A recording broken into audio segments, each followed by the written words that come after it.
Монгол улсын сангийн яамд Монгол улсын хамгийн мундаг мэрэгчлэнүүд байдаг гэж боддгийг. Уг нь. Гэхдээ одоо ингээд дулааны цэглэгээ станцын материалуудыг авч үзсэн.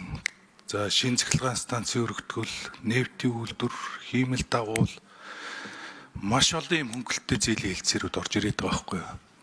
Тэгээ миний хувьд бол одоо энэ өнгөрсөн 24 жилийн хугацаанд бас маш олон одоо нийтдээ бараг 200 орчим сая долларын хөрөнгө оруулалт зээлийн хэлцээрт орсон байна.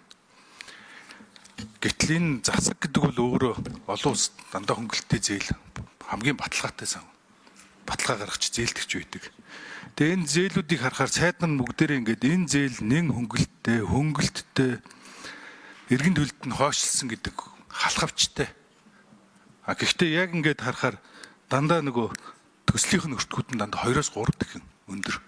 2-3 дахин өндөр хүү багтай штэ, төсөвч суугаагүй штэ. Чи захын балансын санхүүгийн мэдлэгтэй үний чинь ялгаа штэ. Тэгээ нэг ийм хөнгөлөлттэй хугацаанд хойшлсон гэдэг нэрийн дор өндөр төсөвтэй гадны зээл тусламж авдаг болох ёстой болсон баха. Тэгээд одоо чадвартай болсон хүчин байгаа юм чинь хилцээр хийх чадвар нь дутж байгаа гэж бодохгүй байна. Одоо бидний мэддэггүй янз бүрийн шахаас дарамт улсын төсвийн нөхцөл байдал байдгийм үү мэдгүй. Одоо энэ нефтийн үйлдвэр дээр commitment fee 0.5 гэдэг бол шууд зээл авсан өдрөөс л давхар хөдөлгөөд эхэлж байгаа. Тэгээ энэргээ гүйцэтгэлийн сайн төлөхгүй бол ер нь зүгээр л мөнгө гадагшаа гаргадаг л хэлцээрүүд хийх гээд байна.